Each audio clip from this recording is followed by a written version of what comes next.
Biasanya driver ojol kan identik dengan nganterin orderan, nunggu orderan. Nah, kali ini ada yang beda teman-teman.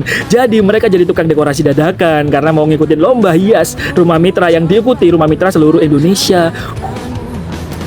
Gimana hasilnya dan gimana prosesnya? Langsung aja kita berangkat. Let's go! Gojek Surabaya.